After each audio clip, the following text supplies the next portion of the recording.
Hey guys, Scott here. We have a extremely interesting situation in the E-mini, the S&P 500 futures today, and it sort of neatly illustrates a really fascinating point. Now, what I want to show you is that we have this last leg up in the stock indexes. So, typically, what we have in a first leg up is a strong leg up. Now, if we look at these three bars, at first we have a failed attempt to drive the market down and a complete rejection of the driving the market down hypothesis. Now, the next two bars are also up bars, but if you look, all four of these bars are closing near the top of the range, and what's most important to notice is that all of these bars have very little overlap. So when you see something like this at the start of the move, this tells us that the big players are prepared to pay up to get positioned. So let's imagine you're an investment banker and you've got $1 billion to spend, and what is generally smart to do is to just spend a week or so accumulating back here and let it happen. But sometimes it's actually smart to go, hey, this thing's off and running, we want to get on this. And so what we see here is where we see very little pullback, very little overlap between the previous day's bars. And then when we take a look at the corrective phase, because after every move up, we always have a corrective phase. And why do we have that? We have that because people are wanting to take profits. So here, we've got some more clues. We've got this gap between the close of this bar and the open of the next bar. This is a big tell. This is a sign that you now want to be long this market. You absolutely cannot be short. Very difficult to maintain a short hypothesis. And if you look at that, everyone agrees with us. Because how do we know that everyone agrees? Because the market opened at the lows, it closed at the highs, and the range was roughly almost double the previous range.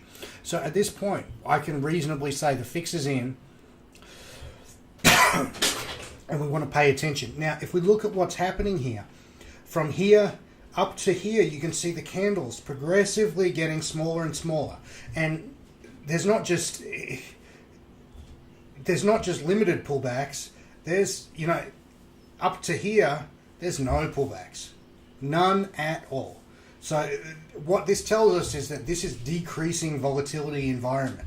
Now, if I put up an ATR, you should be able to see that much clearer.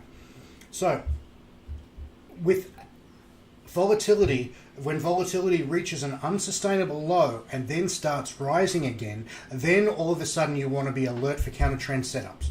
So this is very important. Anytime you see this decreasing volatility environment here, you do not want to be taking counter trend trades, no matter how good they look. Like right here would have looked okay to get short, but that's a stupid idea. Right here would have looked okay to get short, but that's a stupid idea too. Now, at the point where we see this uptick in volatility, what's an uptick in volatility? An uptick in volatility is the candles getting bigger, but it signifies strong emotions coming into play. And that typically happens not quite at tops, but towards the end of tops. So when we see an uptick in volatility here, we say there's no reason to go short, but we're at the beginning of the end. So we start to become alert for short setups. Now, as well as long setups. So we have a situation here where the market tried to go down, it didn't. It should be going up. So it's behaving according to script right here at this bar here.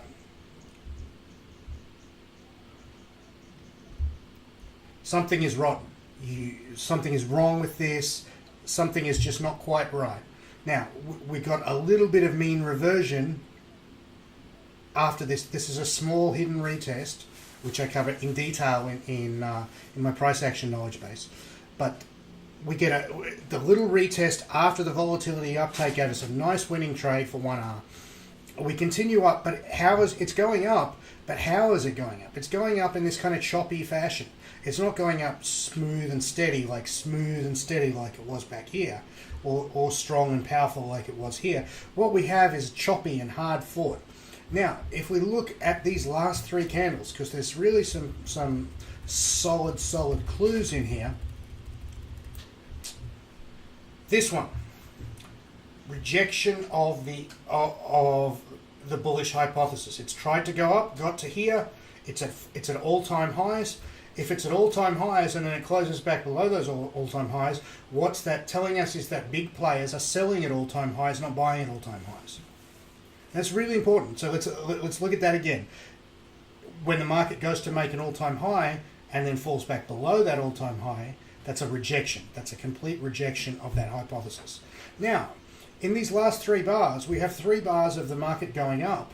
But what has that achieved? Three bars up haven't been able to recapture this old rejection of the highs. So what does that tell us? That tells us that the market is labouring and pushing hard towards this point. So the reasonable hypothesis that we can conclude is that this is a line in the sand. This is a critical juncture. And these are one of the things that we really look for. So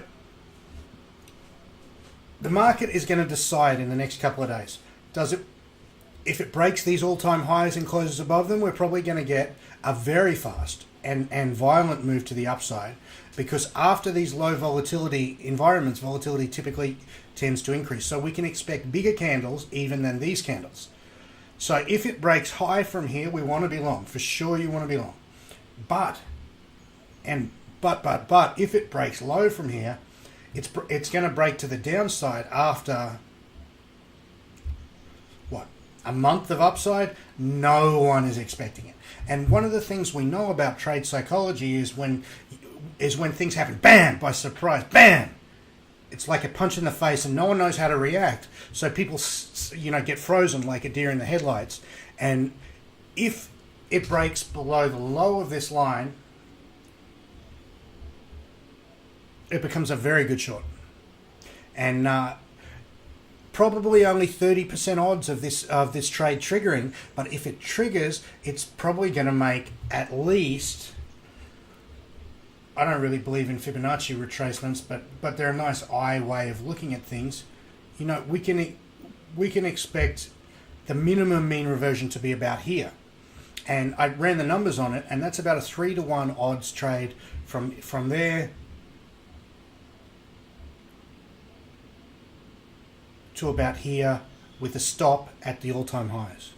So that's a really nice trade, and it really neatly illustrates one of the points that I like to make in my price action knowledge base is when we're looking to invent our own entry setups, we're looking for these specific points where if it does this, then the odds change. If it does that, then the odds change. So most of the time, we don't really know what's going to happen. Like most of the time, I don't have any idea what the stock market's going to be up or down tomorrow. But quite often, we get these situations where if it does this, then it's probably going to do that. Or if it does that, it's probably going to do this. And we're in one of those situations now. So really interesting time. Pay attention. Thanks.